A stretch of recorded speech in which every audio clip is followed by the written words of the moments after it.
Good evening. Welcome back to Surreal Sundays. I'm your host, Old School Exit 9. And today we're going to get into a serious topic of maternal abuse and the effects it has on our sons.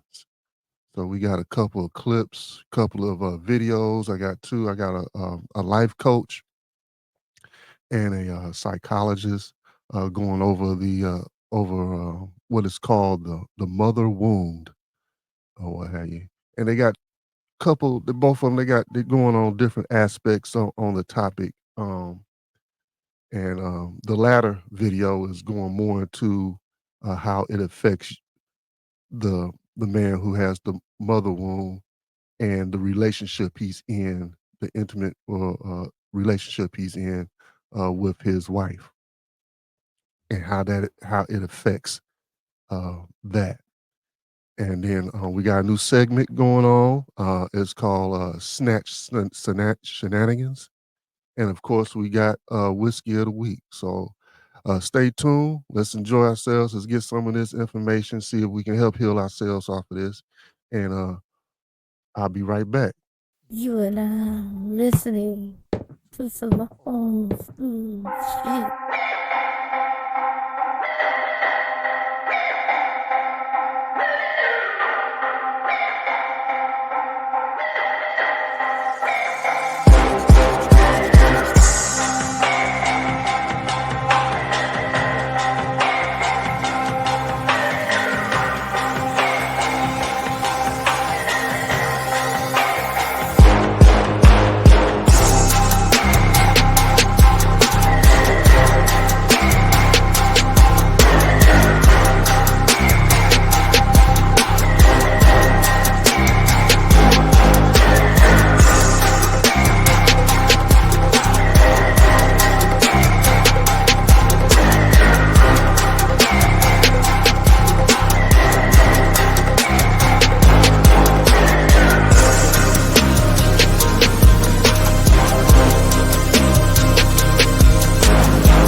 Okay, welcome back. Welcome back. Yeah, welcome back. So the first video we're gonna get into is like the very pinnacle of maternal abuse. And this happened about a month ago in New Jersey. Mother charged with deleting her children in Lakewood, New Jersey. So we're gonna hop right into this and see what's going on. Let's get it.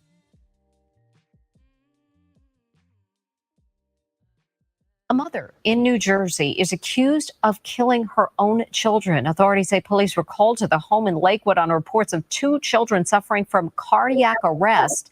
CBS News' Christine Sloan joins us live from Lakewood. Christine. Well, Mary, that mother has been charged with 2 counts of murder in connection with the deaths of her own 2 children, ages 1 and 3. Police were called to this house behind me here on Shenandoah Drive in Lakewood on Tuesday.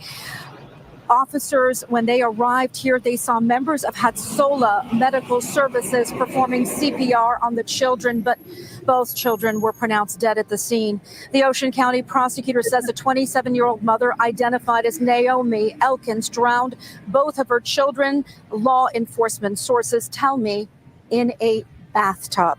Investigators say the younger child was also stabbed.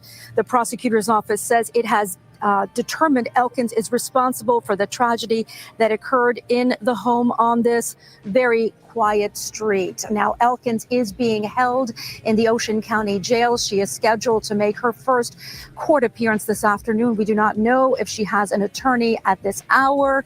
We can also tell you that she faces a weapons charge. We're live in Lakewood, New Jersey, in Ocean County. Christine Sloan, CBS 2 News. Christine, thank you. Now, I showed that video again. That's the pinnacle. That's the ultimate maternal abuse, and I don't understand why. This is one of many situations where the mother decides to delete the children. Rather, she has lost custody of them to the father. The father just begins not to subject himself to the manipulation that she has been using the kids for. So he says, "Okay, I'm not playing that game anymore." Well, then the pieces to the chessboard are not needed anymore. And it baffles me why you just don't give the kids over to their father.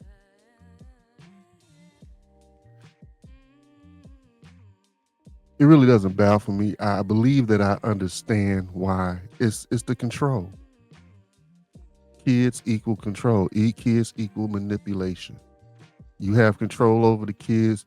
You can manipulate the man if he allows the manipulation, if he subjects himself to the manipulation. And in most cases, that works. So I showed that to really get into the subject of maternal abuse, and to show that that's that is the extreme. That is the top of the mountain, and then you have layers of this underneath. So now we're going to go into Lisa Romano. She's a life coach. She's going to go into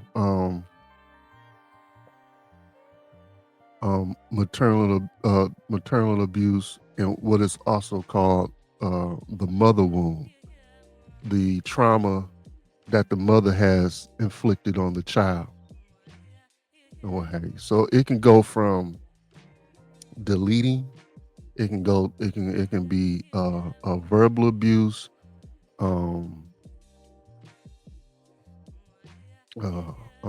less than deleting physical abuse,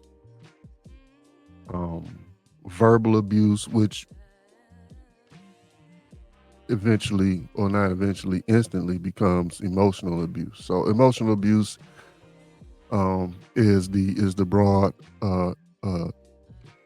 subject for all of that falls underneath that. So let's get into what Lisa Romano has to speak on. We're going to get into it, review about 10 minutes of her video, 10-15 minutes of her video, and then go check out what the psychologist has to say, because he gets more into the mother wound and how it affects the man, and how it affects the man's relationships. Okay, so let's go.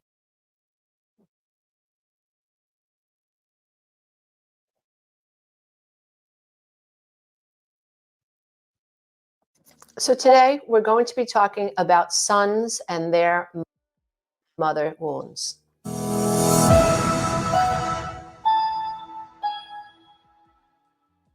So when we're talking about mother wounds, what we're talking about is essentially a mother who has unhealed childhood trauma. This is a mom who has unknowingly, in most cases, transferred her feelings of inadequacy, her feelings of unworthiness, her anxiety her view of looking at the world onto her sons. And in this section, we're going to be talking specifically about sons. I do a lot of work when it comes to mother wounds and daughters, because obviously I had a mother who had a ton of mother wounds, and I'm a daughter. And I understand how specifically a mother's unhealed trauma can affect a daughter. But I am also a unhealed daughter, or I should say I am working on healing my wounds forever in that process. I am the daughter of an unhealed mother who had a son. And I recognize how my unhealed trauma, my mother wounds, infected my son and affected my son in terms of him experiencing mother wounds as well. And those of us who are on the healing path, those of us who are looking at our childhood trauma, those of us who recognize ourselves as struggling with low self-worth, low self-perception, we have a negative perception of self, we feel inadequate, we feel broken, we look outside of ourselves for answers to why we feel the way we feel. And we are mothers, we also have to recognize how our unhealed trauma affects our daughters and our sons if we have sons. So a mother wound is the result of a mother being put in a situation where she has been raised by a mother who was emotionally unavailable, a mother who was highly critical, a mother that she could not please, a mother who had low self-worth herself.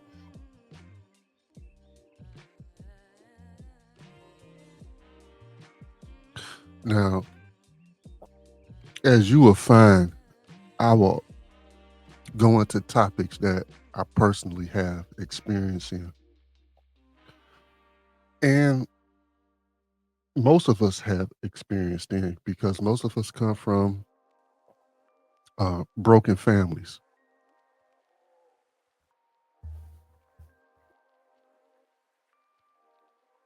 Okay, so most of us come from broken families. Now, she's going into the transference of abuse, or basically the transference of abuse. She went into what she's transferring over to, the mother's transferring over to the son or the children,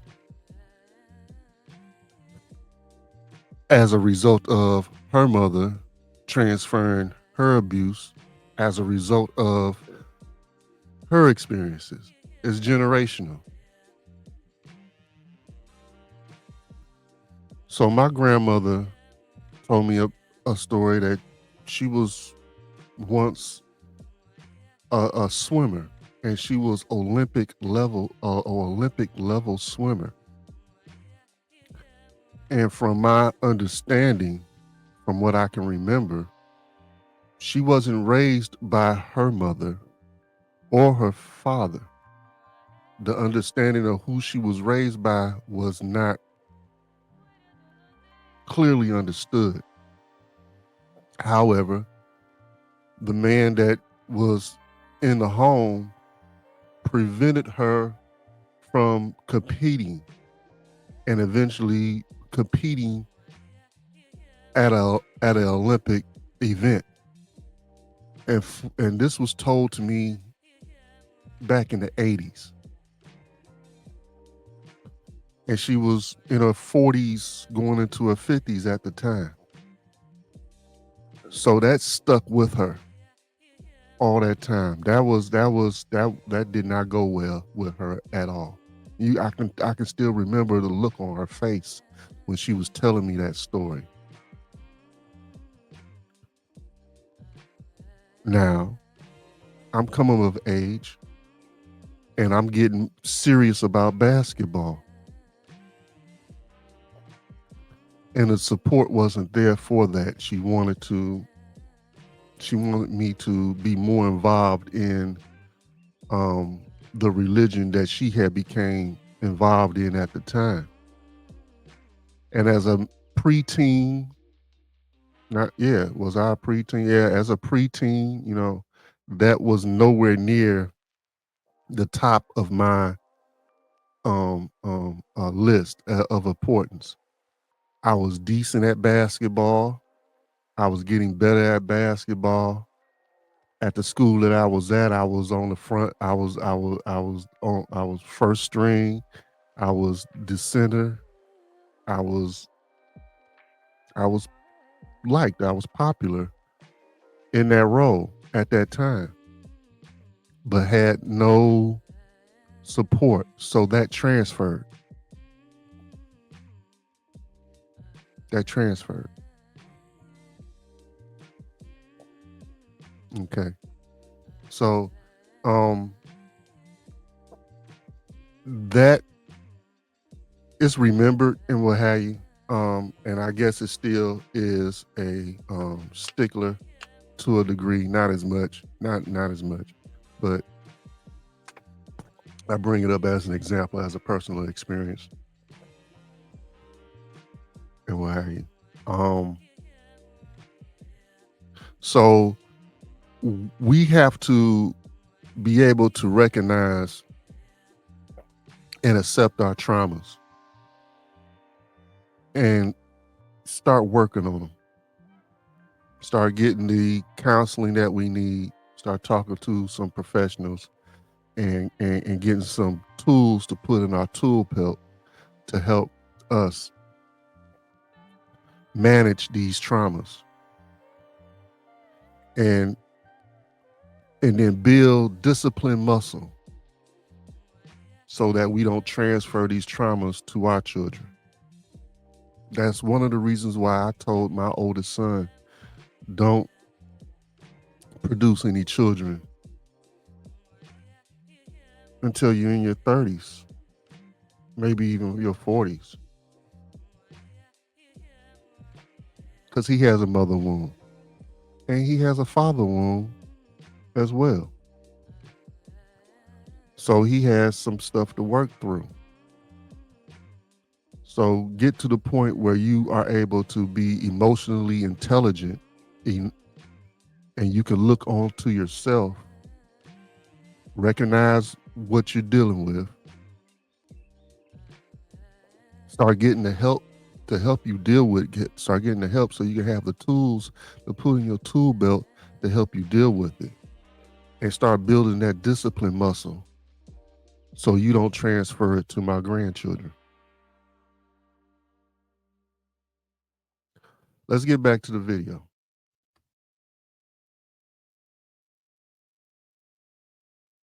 A mother who had unhealed trauma.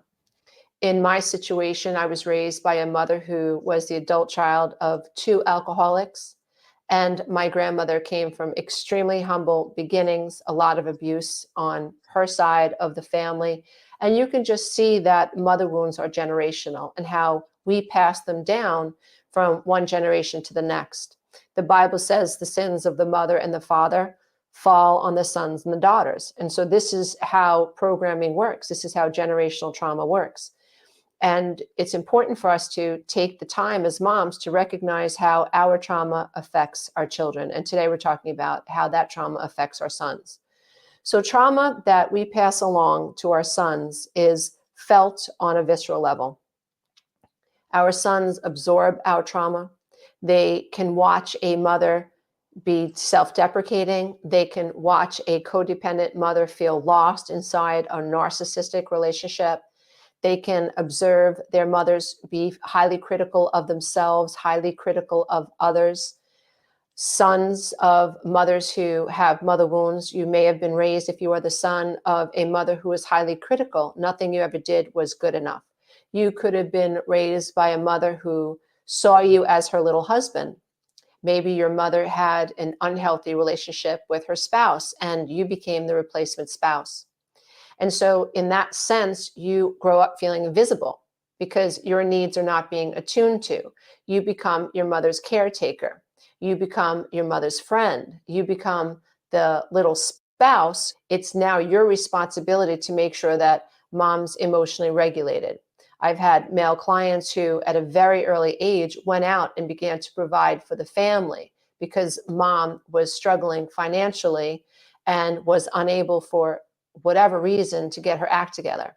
And so the son takes up the sword of being the man in the house and then goes out and fends for mom. And there are situations where mom is an alcoholic and you have a son who is now taking on the responsibilities of the home. You have sons who watch their mothers participate and be involved in toxic relationships, and sons want to take care of their mothers naturally, and they end up giving their mother the emotional support that they're observing the partners of their mothers unable to give them. And in all of these cases, what's happening is that the son is learning that his needs don't matter. When we are unable to really see our sons, when we don't recognize how our trauma is affecting them, then our children are feeling abandoned. Our sons are feeling abandoned emotionally. When we are unable to attune to them, when we cannot soothe our own emotions, when we are emotionally dysregulated as mothers, when life is so stressful and we're freaking out, our sons are observing this. And we have to also recognize that this creates panic in our sons.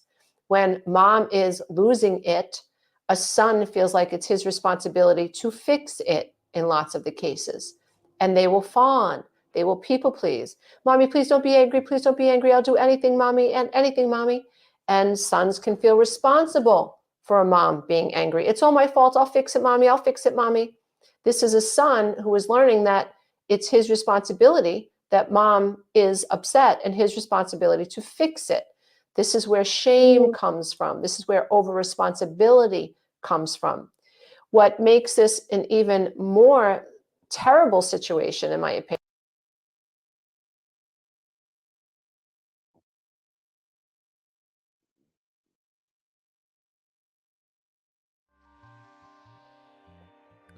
Now, I was raised from what I was told at 6 months to what I know as up to 13 years old with my grandmother.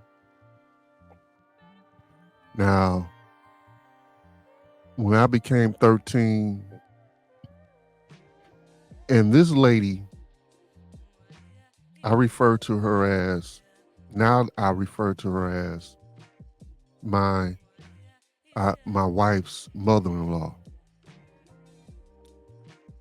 on purpose. I want no connection. So my wife's mother-in-law came into the picture at 13. Now, I'm going to backtrack a little bit. It was a Christmas. I think I can't even remember what age I was. I was in the single digits. I probably, 6, 7, 8, something. Okay, let's do that. 6, 7, 8. It was one Christmas that I remember because it was, I don't know what made it an imprint in my memory.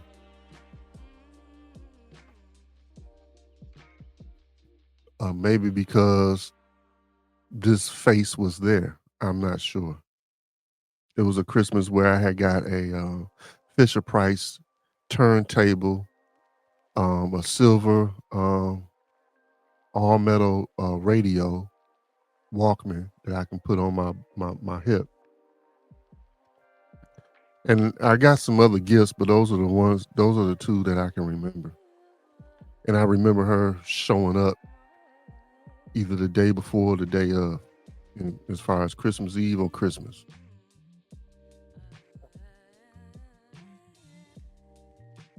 I did not know that my wife's mother-in-law was my wife's mother-in-law at that time. I knew the lady by her first name. Now, the other thing that I remember about my wife's mother-in-law was that this was during the time when I was learning how to read. So we talking about kindergarten age, first grade. up in there somewhere. This woman gave me a whooping because whatever I was trying to learn didn't click fast enough for her. So she was getting frustrated because I couldn't memorize a word or a syllable or a sound, and I caught a whooping for it. That's a mother wound. And I'm not proud to say this, but that was something that was transferred to my son. I remember doing that to him.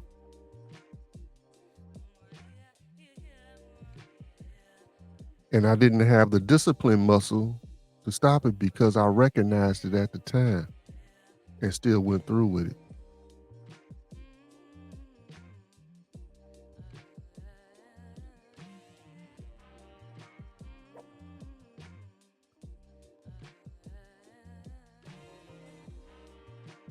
And that bothers me to the day when the thought comes up.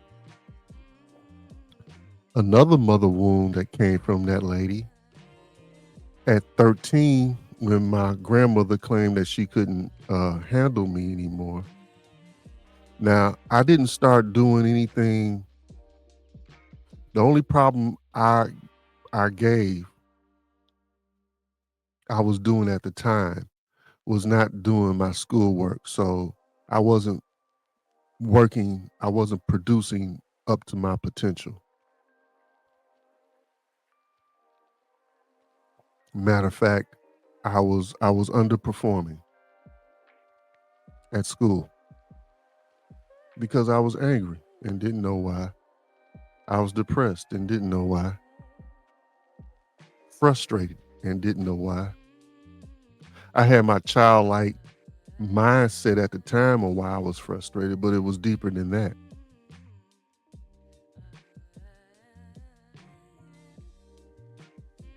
So at 13, I moved in with my wife's mother-in-law.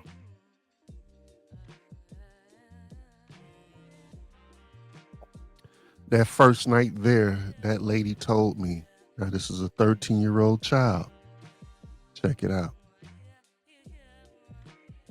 You are not a member of this household. You are a guest. And I tell you to this day, that brings up very strong reactions. Today, I'm able to handle it because I prepared for this.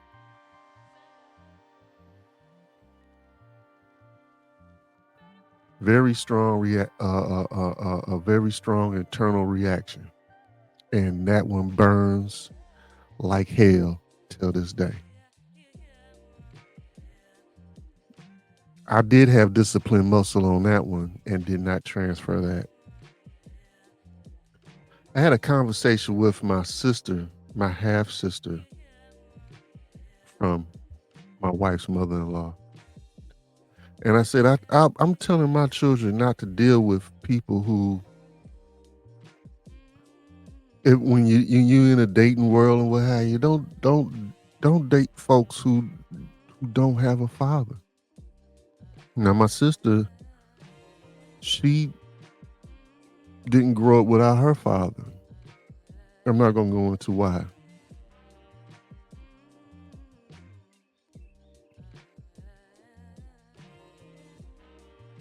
I don't know if she got connected with him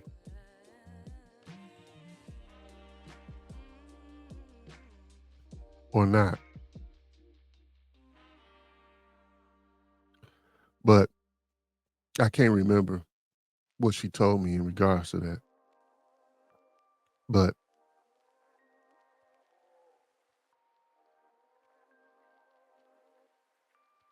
so she took offense, like, hey, you took a squat on me.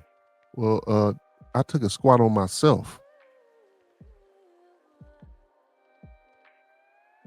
Why teach our children to get into situations with people like us,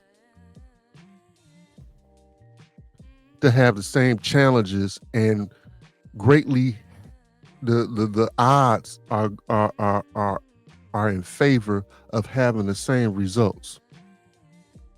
It's got to be a way to break these generational curses. It's got to be a way to break these generational curses. So I tell my son,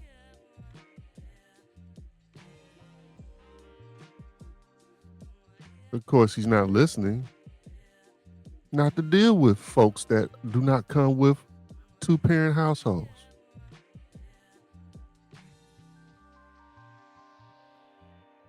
Because more than likely, you're going to end up with the same challenges. You're going to end up with the same result, and then your children end up experiencing the same thing you experienced. And the generational curse continues.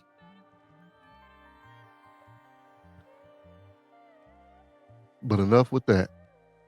Let's get back into the rest of this video.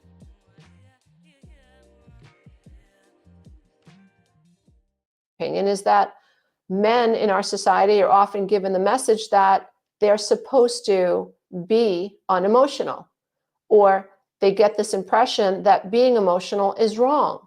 They grow up hearing things from their own fathers, father wounds, saying, suck it up. Only babies cry. Don't be a girl. You're a sissy if you cry. Big boys don't cry. Men don't cry. Be tough. Be tough. What does that mean? On one side of the equation, the parent table, we have mothers who may be emotionally unavailable, may be overly emotional and caught up in their own trauma, their own CPTSD, and be completely overwhelmed with their emotional landscape and not recognize that that situation makes them unavailable to their children or their sons. Then the other side of the parent table, you might have a father who is completely shut off from his emotions, who is completely cut off from his emotions due to his own mother wounds and his own father wounds, thinking that men don't cry and it's wrong to be emotional.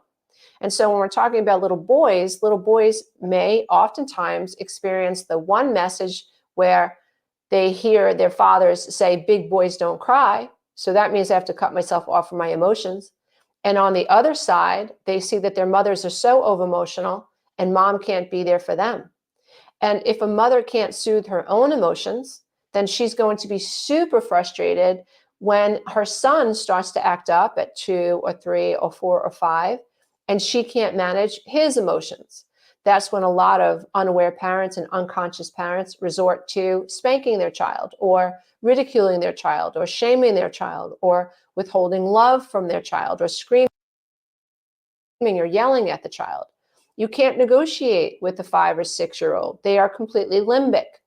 You can't. All you can do is understand where they're coming from, and in the best case scenario, remain calm. But in order for a parent to remain calm, they have to be conscious. They have to be understanding of their trauma. They have to understand that they might not know how to emotionally regulate, or they might be very controlling and think that if their children look good, if their children perform well in school, if their children have everything a child could ever need, what could go wrong? A lot could go wrong, because what really children really want more than anything and need is an honest, authentic connection with their mother and their father or their caretakers. That's what a child needs. To feel seen, to feel emotionally valuable, to know that someone has the capacity to help them with difficult emotions. Sons of mothers who carry mother wounds don't know how to emotionally regulate. They don't know how to self-soothe. They're very confused as well, because they can see a mother who they have empathy for, especially if their mother is struggling inside a toxic relationship. And so their empathy for their mother, their love for their mother, clouds their ability to understand that they are not growing up feeling emotionally attuned to. This can be very confusing for a young man because it's unidentifiable. They might not be able to understand why it is they can't connect to their emotions, or why it is their emotions are so all over the place, or why.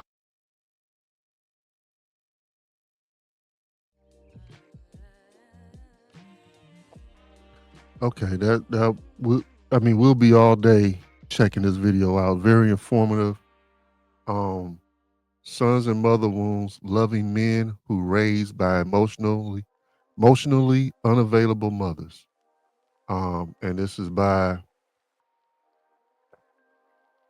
let's get back to the beginning of her video so I can get her name again.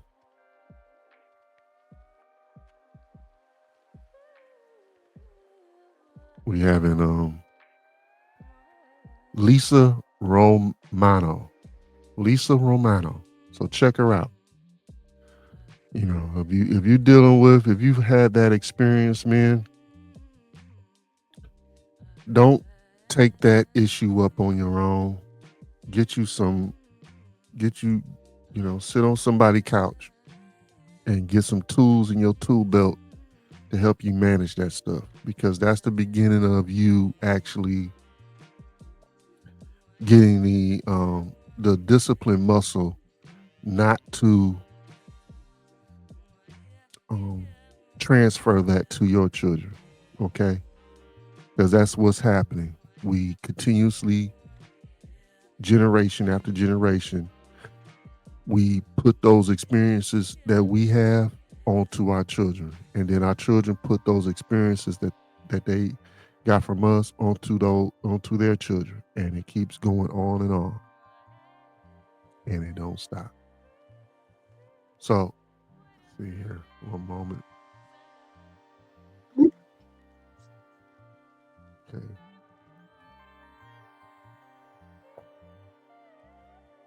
All right. So, let's see. Got that set up. So,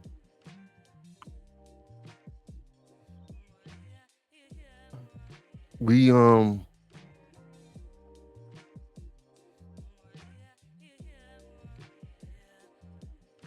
we have to find ways to stop this negative cycle that our people are in. And it goes deeper than what we talking about today. It goes deeper than that, on how it all started. We don't have time to get into it, and that's not really the objective of this show.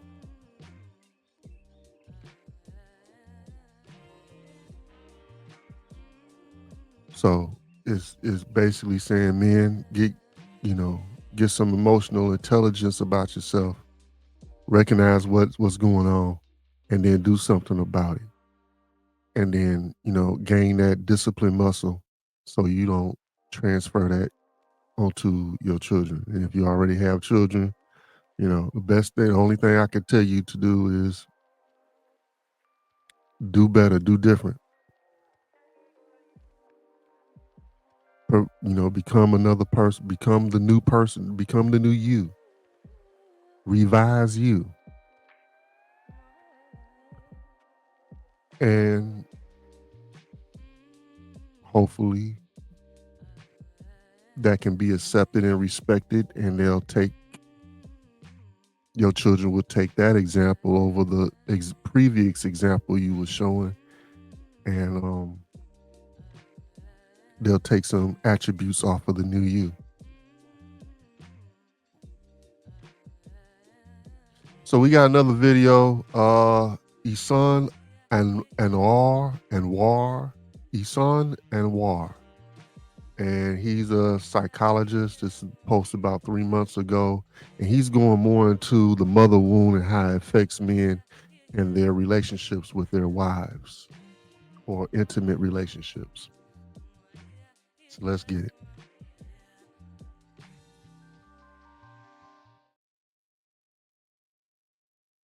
Has a mother wound, he's not able to. When a man has a mother wound, he's not able to emotionally provide for his woman because subconsciously he's expecting her to mother him. He's very defensive. Whenever she brings up her needs or expresses her emotions, he perceives it as a criticism towards himself, which leaves her feeling lonely and uncared for, even if he's providing for her financially. This is just one common form of the mother wound, usually there in traditional men or men raised in religious.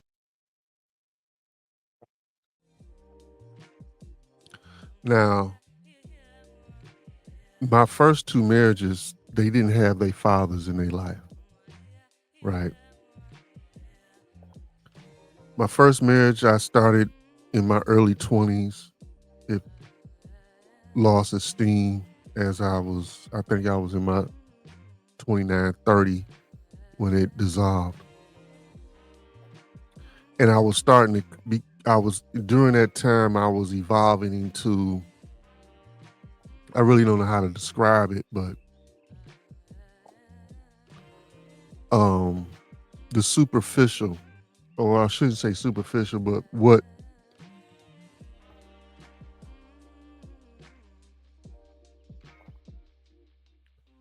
or the actual what you can see as masculinity.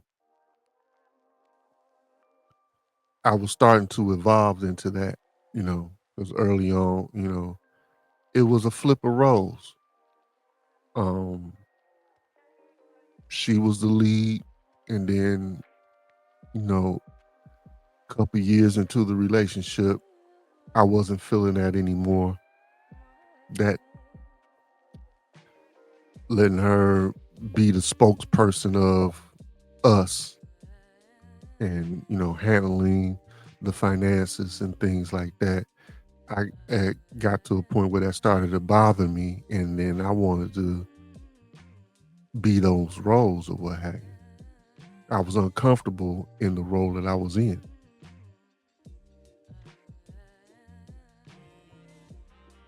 So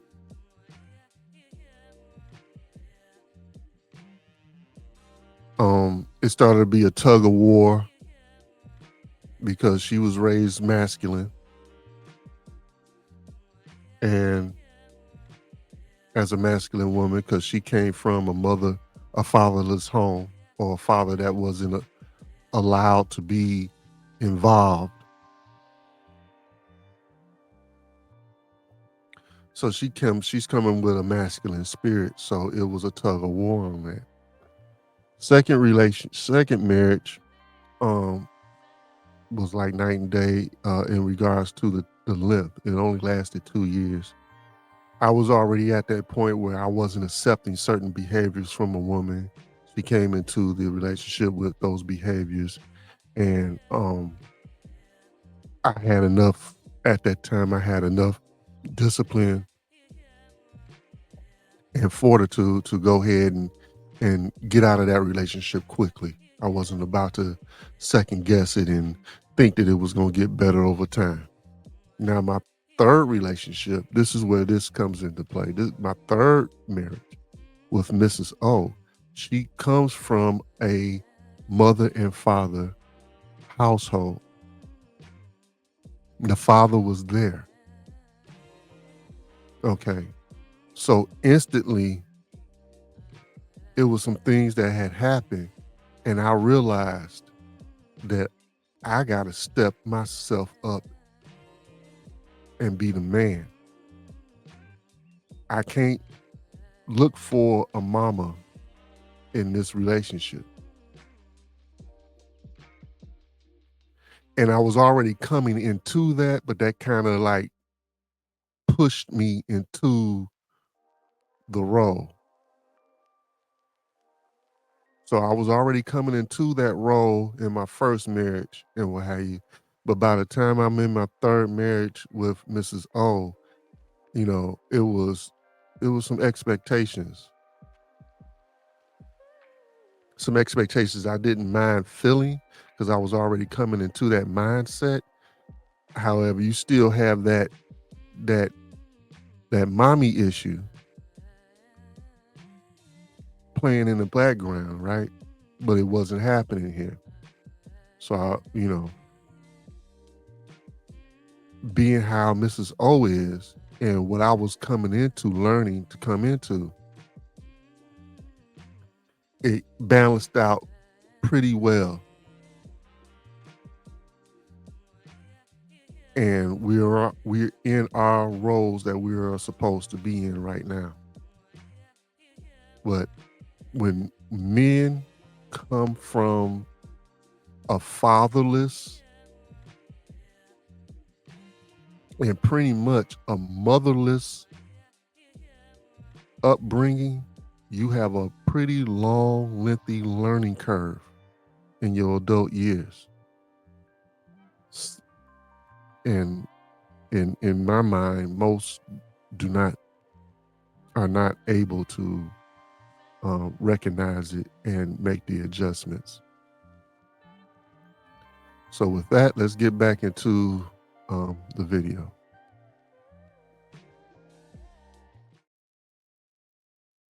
His families. It causes a lot of pain and devastation to his woman in two different ways. Number one, her emotional needs are not being met, and she's exhausted from having to censor her words and her actions from fear of triggering him. The stress and anxiety of living in fear constantly over time creates damage in her body and her mind, or even physical disease depending on how volatile he is. The second way this style of mother wound damages his partner is because fundamentally he doesn't view her as an equal. And this usually comes because he saw his mother not receiving much warmth, emotional connection, and respect from his father. So this is transferred as a blueprint for how he sees women in general and relationships. Although he might give more respect and affection to women outside of his home, outside of his relationship, it's inside of his relationship where his true emotional center is revealed. So this video is designed for everyone to learn from, including the men who have this wound, including their partner, and even their children. Because the more we're able to understand someone's behaviors instead of just judge it or label it as narcissism or whatever label we want to stick on it, having a deep understanding of the roots allows us to navigate the chaos that comes with it and also heal ourselves. So before getting into the roots of this mother wound, let's talk a bit more about how it shows up in reality. Typically, he also had a father wound, a father that was very strict, oppressive, and pushed him towards achievements and working hard. So now he thinks that his only job is to bring in money and get things done. At the same time, he wants to be appreciated for his hard work, which he should, and receive the warm nurturing and care from his partner. But the problem is that when she wants emotional connection in return, he perceives it as criticism. He gets defensive. And instead of seeing her bids for connection as a valuable feedback as to where the relationship can be brought closer, instead of seeing her expressions of unhappiness or her saying that you're working too much, I don't feel your presence, I don't really feel you here with me, instead of seeing that as a valuable signal as to where she needs his love, he just interprets it as she's attacking me, she's out to get me, she doesn't appreciate my hard work, and she's selfish and she's ungrateful. And he'll project this outwards, usually in either nasty words or becoming emotionally disconnected, withdrawing his love, giving her silent treatment. He basically has an inability to have a mature and safe and calm conversation about whose needs are being met and where are they not being met and how can we come together to resolve this. It usually turns into heaviness or even fireworks. He'll bring up a lot all the things that he's done. I've been working so hard. I'm tired. Why don't you appreciate me? You'll notice that he falls into victim consciousness a lot and he doesn't really hear what you're saying. He can't listen to the words you're saying, and especially he can't feel your emotions. He can't just sense whether you're sad, whether you need a hug, whether you just need to be held. He can't listen without formulating a mental response immediately and combating you and treating you as an opponent rather than someone to come close with. It's important for me to say that this style of the mother wound varies massively, even in its root, which we'll come to later. But even in the symptoms, it can take a lot to trigger him, or it can take almost nothing at all. For example, you're unpacking a new item that you've just bought for the house, and he's already getting stressed because you're not doing it in exactly the way that he wants you to do it. So there's always an element of self-absorption, control, and a lack of allowing you to be who you are. That's the common thread. But how easily it's triggered can vary a lot. And also what he does when he's triggered can vary a lot, from giving you silent treatment to using nasty names to just shutting down and wanting to walk away instead of talk this out. So in summary, very defensive, will punish you for expressing yourself, and in general, not able to emotionally read where you are, which would make you feel emotionally protected, emotionally provided for, safe, loved.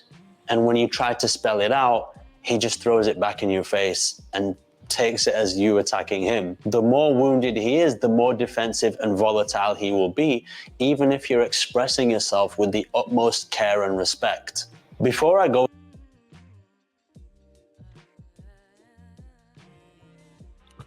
So that was one thing that one of the things that he said, I will do the silent treatment. That was my thing.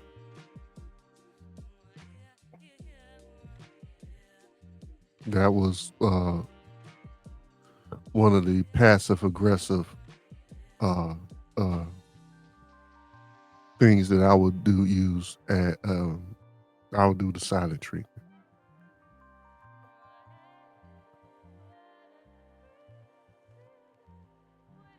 It wasn't going my way. I didn't agree with what you was talking about, or how things is going, or what have you. Okay. I just make myself unavailable.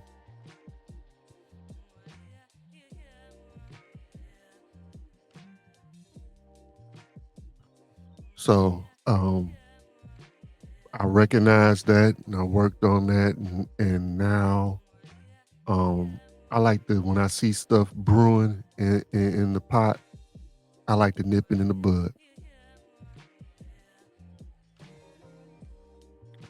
I don't want to go through the silent treatment thing. I don't. Hey, what's going on?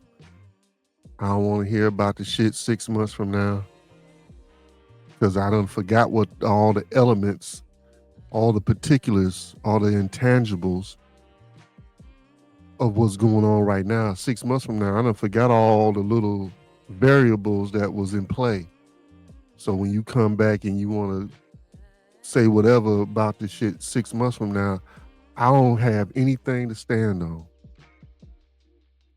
because I forgot all the little variables that was in play, all the thoughts and what have you. So let's nip this shit in the bud. I don't want to go into the silent treatment. I don't want to be bombarded with the questions. I don't want to let this stuff fester. I don't want to be bombarded with the questions 6 months from now, where I might have an innocent defense on, or what have you, or a reasonable defense, or anything, or explanation. Let's nip this. Let's get this shit out the way right now while it's fresh. Good for you and me, because I'm forgetful. I don't remember shit. And I think that's a defensive mechanism that I developed over time, because it's a lot of stuff that I have compressed and put in storage somewhere in my mind. Is deep down in there with a lock and throwaway key. So there's a lot of stuff about my childhood and even throughout my adulthood that for some reason, I cannot readily, instantly remember and pull up.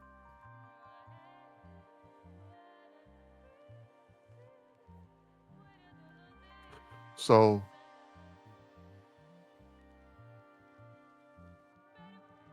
the silent treatment was one passive aggressive tactic that I would use. in order to gain control over whatever was going on. It worked to a certain degree in the first marriage. Second marriage, I really don't even get at eating real. She was a wife, but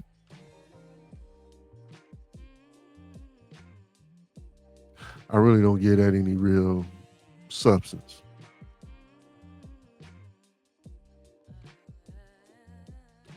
It went by so quick. She presented herself after the I do's. She brought out who she really was, and then I had enough fortitude to put that away. And now here I am looking at in my third marriage. The first marriage was 7 years, married 9 years together.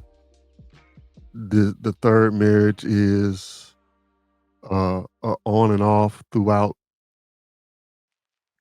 Shoot, I met Mrs. O in I think 96.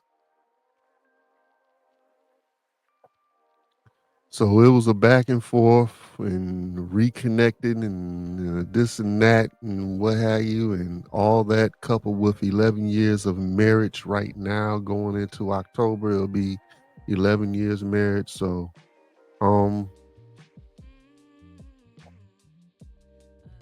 lot of history with Mrs. O.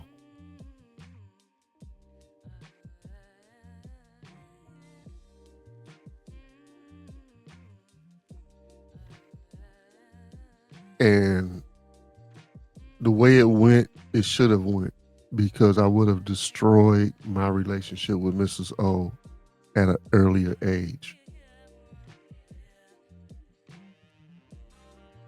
When I finally married Mrs. O, I was coming at the end of what I was dealing with and coming and starting to become into the mindset that I have right now. And the emotional intelligence that I have right now. And more so over all of that, the discipline that I have right now. Because you can have all the knowledge in the world. Do you have the wisdom to apply it? That's the difference. Knowledge is nothing without wisdom. It's a difference. Knowledge is having aware of facts. Wisdom is the discipline of knowing when to apply those facts.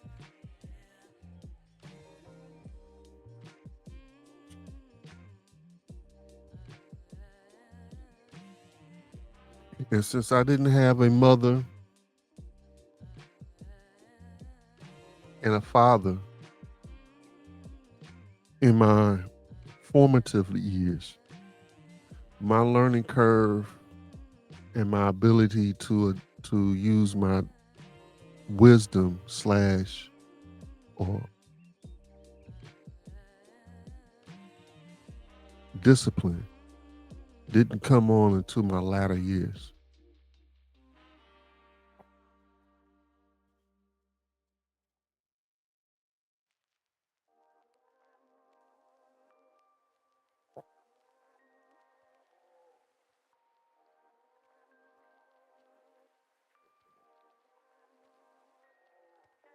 So the mother wound can have an impact on your relationships, men. And your responsibility is to recognize, and you probably already recognize that. But then the greater responsibility is to accept it. And then on top of that, you need to do something about it. Just don't let it sit there and be the controller of how you behave in your relationships, because the mother wound is very powerful. It can destroy everything that you want, and you'll end up with nothing and no one. I don't want to be alone on my deathbed. I want somebody there with me holding my hand. I don't know about you, but that means something to me. So you got to act right. And people will only give you so much grace. But at the end of the day, everybody defaults to how you made them feel, regardless on your traumas.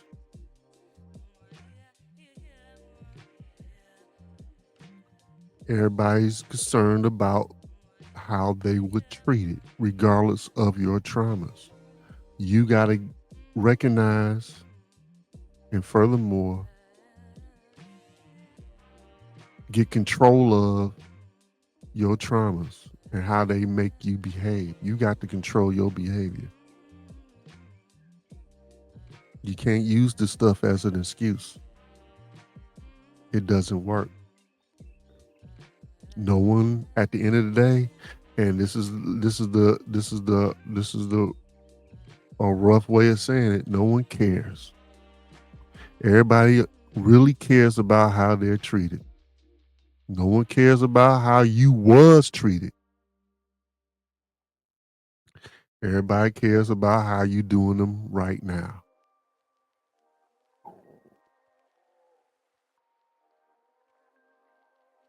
So get your mother wounds under control, fellas.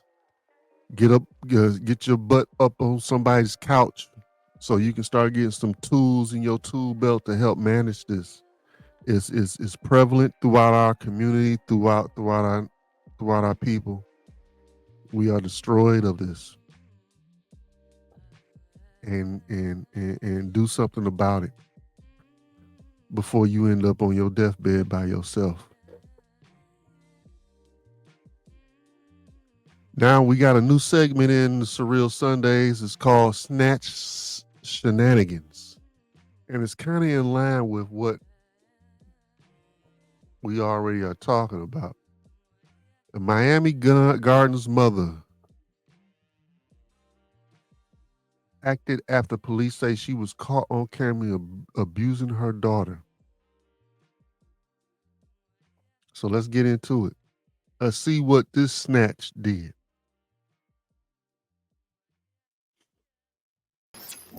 On the Local 10, a disturbing story after a mother is caught on camera appearing to abuse her young daughter. The video is now being investigated by Miami Gardens Police. Local 10 News reporter Annalise Garcia joins us live from Miami Gardens. And I know you have this exclusive, and it is disturbing. It's absolutely disturbing to watch, and that's just a warning for the viewers. The woman appears to be on the phone with the father of her child just before she starts beating on the child. Now this incident being investigated. Why not the best solution? Eliminate the problem. A mother filled with anger and making deadly threats to her child. Since y'all don't want to handle y'all own kid, guess what? I'll eliminate her my damn self. The woman on the phone with who she describes as her child's father, who is recording the video conversation. You still don't want to handle your responsibilities, huh, David? This mother, unhinged, appears to be holding a hanger, moving towards her toddler, heard crying. You want to sit down and lay down and have a baby and not be able to take care of it after you know my health conditions? What we see happen next is being investigated by Miami Gardens Police. What you see in the video is a mother, repeatedly beating a young child. It was very, very hard for us to watch. The father eventually calling police, who respond. I recorded enough. You need to call the police location right now. The officers Baker acted the mother. So just absolutely heartbreaking to watch. Now, again, that incident and this woman are being investigated. We have reached out to Miami Gardens Police to get an update. As soon as we learn anything else, we'll bring that to you on air and online. For now, we're live in Miami Gardens. Annalise Garcia, Local 10 News. Annalise, thank you. So another less than deleting case of maternal abuse. A way to manipulate the father in some form or fashion to get him to do whatever she's trying to get him to do. So she decides to put it off on the child. Ladies, just give the child to the father if you can't handle it. But I guess that's too much like right. That is too much like right. When you do that, you lose complete control over whatever else is going, whatever else you want out of the father, right? And we all know that's wrong, but nothing's being put in play to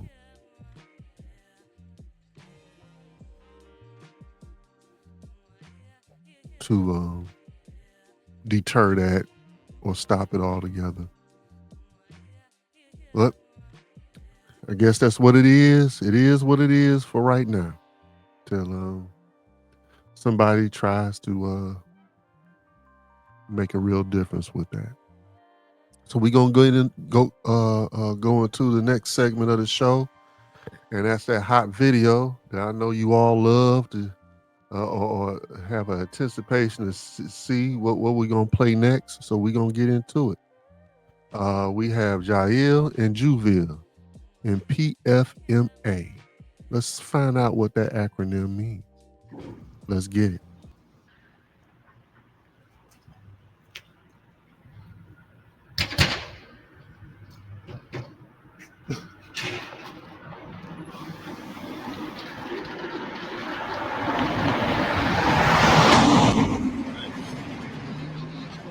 That's true. Only one to go at a time.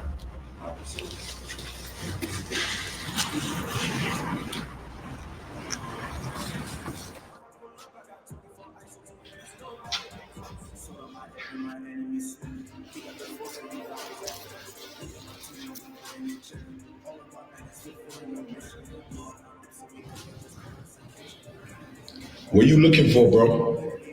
Well, I ran into some issues with some people. You know, I'm looking for some safety. I'm trying to buy the truth.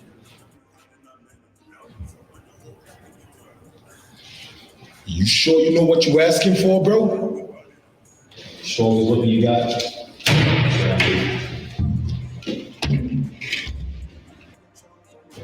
You sure you ready for that, bro? Where it is, you got the 1611.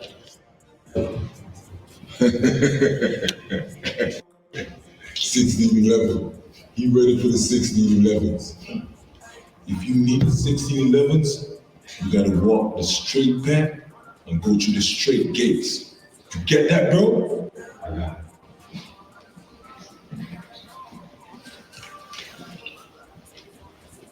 it. Elevate on them. So much snakes I see around me. Don't want me to live, they wanna ground me. They tryna silence me. I got God on my side and all these legions that gon' ride for me. So I pray for my enemies. I pray, gotta pray for my enemies. I pray, yeah. I gotta pray for my ops. Want me to fall so bad, they pulling out all the stops. All out of work to be done and they want me to stop. Fulfilling my destiny, I'm on my way to the top. Bad times revealing the fakes. You wasn't loyal, you wasn't real from the start, you was always a snake. They can't phase me, got on my side and you know we protecting the saint. You thought you had one up on me, now I'm feeling too great. Why they jealous of my ice? Got them wondering the price. Every prophet gotta shine, they don't want us looking nice.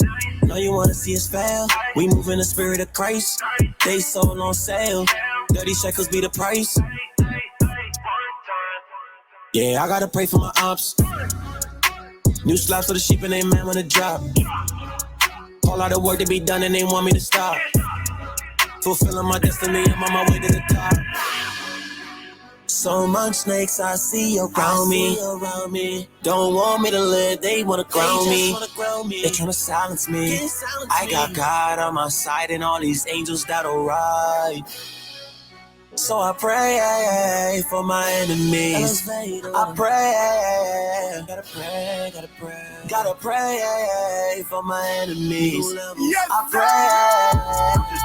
Get the kingdom, you can see it in my eyes. We got heathens watching, Edom plotting, demons in disguise. Evil prophets, leaders seeking profit, preachers telling lies. We the ones they tried to stop, but now we right back on the rise. Some people just ain't for you. Already had a little feeling that you weren't loyal. I was the one who had your back when they came for you. But now you switched your side and I just can't ignore it. Ooh, stay in the box and don't come around, cause we are not equal and we do not play with the odds. We holding it down, although you're my people, I see you be hating a lot.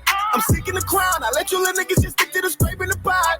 You pray for the most, I to give you the drive, but you didn't stay with the route. Oh no, they ain't stopping the profits. I'm taking my crown, I'm getting the kingdom, and there ain't no way you can stop it.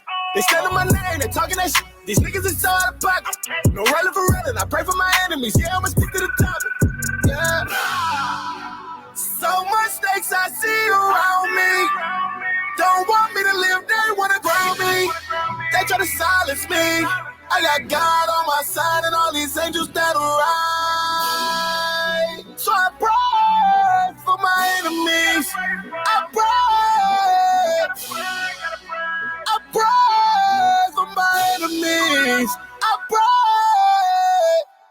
We ask, O Lord, that you gather the 12 tribes of Israel together. We ask, O Heavenly Father, that you bless those of our people who hate us and beguile us. We ask a blessing, O Father, a blessing of love and mercy.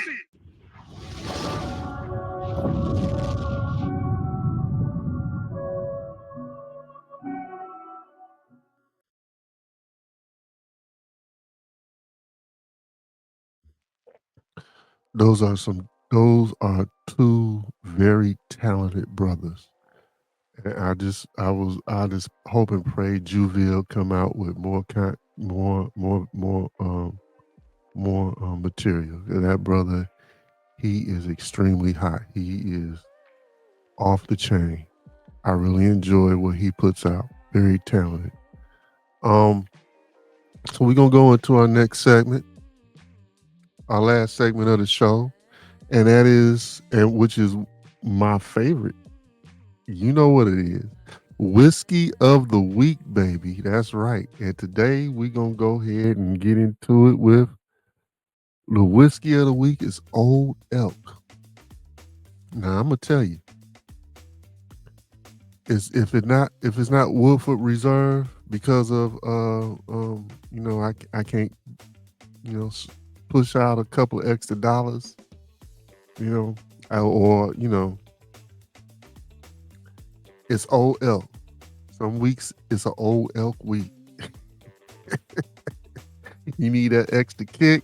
You need that extra flavor. Old Elk is the truth, baby. Signature high malt straight bourbon is what I get into. I haven't tried their wheat or their sour mash, but that high malt straight bourbon aged 8 years is what I get into. Old Elk has a beautiful flavor, nice deep barrel flavor.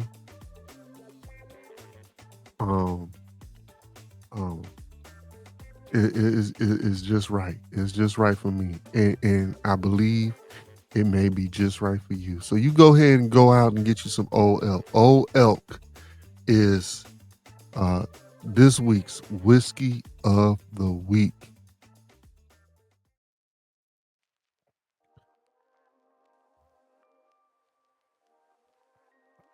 So there you have it, folks. We started off with a mother being charged by deleting her children or a child in Lakewood, New Jersey, as a prelude to maternal abuse. which is also deemed as the mother wound. So we got Lisa Romero. She goes into different aspects of the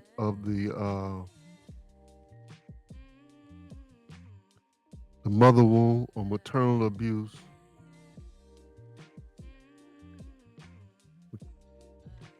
I'm trying to get the information to the other content creator as far as that, but you can rewind it and get it for yourself. Okay, we got the details. Isan and War, and he gets more into how the mother wound or maternal abuse affects the man and affects the woman that's involved with that man. So the relationships, how it affects the man's relationships, the mother wound, the maternal abuse. Man, this stuff goes deep. This stuff goes deep. It goes deep. You know, and these mothers that they don't, in my experience, they don't stop. They continue on with their shenanigans well into the son's adulthood. I remember in my early 20s, I think I was 20, 21. And you start for me around that time, I start looking at things a little differently, and I'm like, did my father have other children besides me? So I asked my wife's mother-in-law, hey, do you know of any siblings that I have on my father's side? And this woman told me no. Okay. So I go into the white pages. We had the white pages at the time. This is old school Exit 9. Old school white pages. That's old school for your ass. And I looked up my father's last name, and I called everyone under those last names until I found somebody who knew of me. And then I found my father's family, my father's side of the family. And I found my other sister and my other brother. So, and then my sister told me that she remembers my wife's mother-in-law and how she used to babysit her. So that was a bold-faced lie. So that and a couple of other instances during my adulthood, then I decided to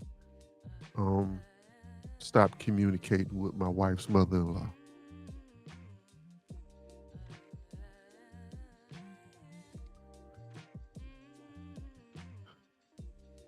And it does not feel the best is to stop communicating because you still want that connection.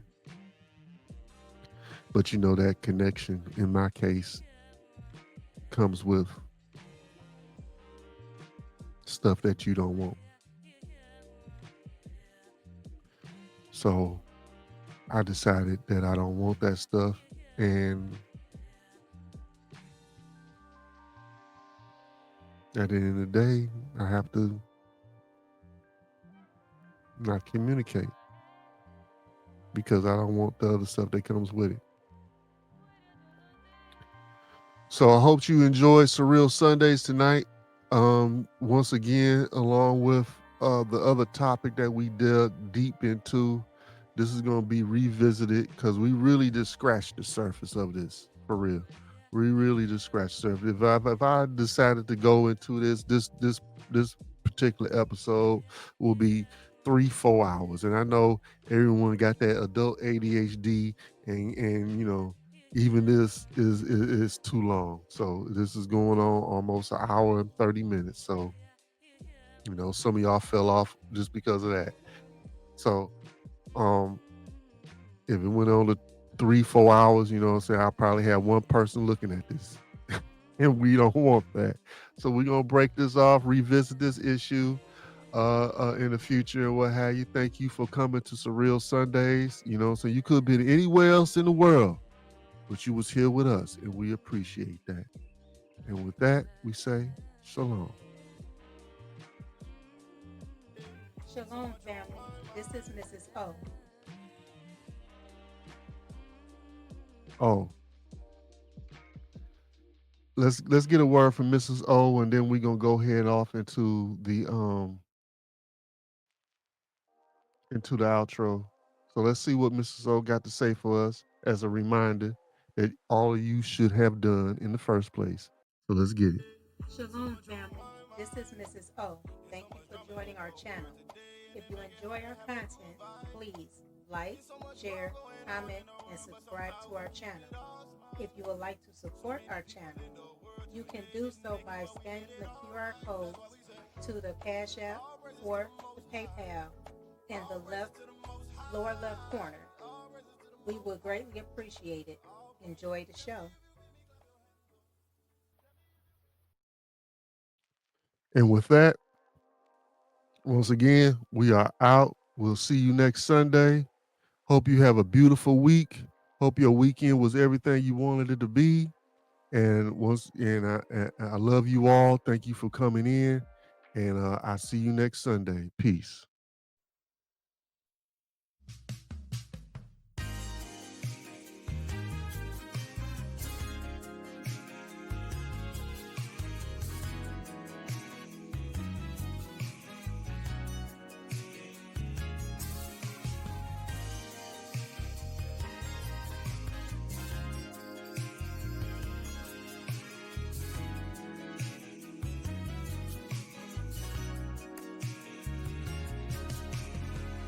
My rib, my wife, my helper. We make a perfect team. We gotta stay together. Good or bad, just like Al Green. You're my best friend. I know I can count on you. You complete me, made for me. This is how it should be. Whoa, whoa.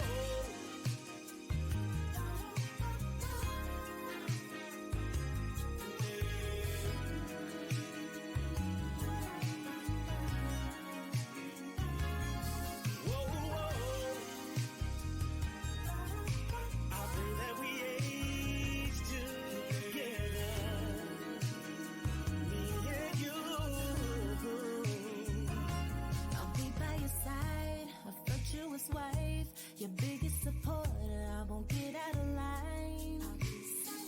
Give possession, you give. Mother at home, teach the kids. Yeah, you're my best friend. I know I can count on you to lead me. You complete me. This is how it should be.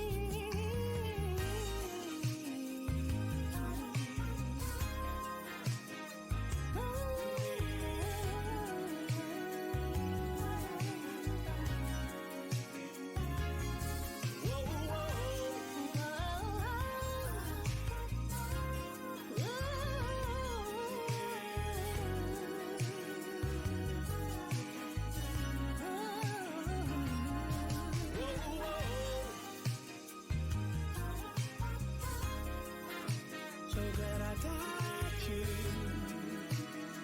in this room. Yeah, whoa, whoa. I pray that we age together. Me and you. Be a good portion, wanna be a good wife. I love what you're saying, baby. With you, I am happy, baby. Yeah.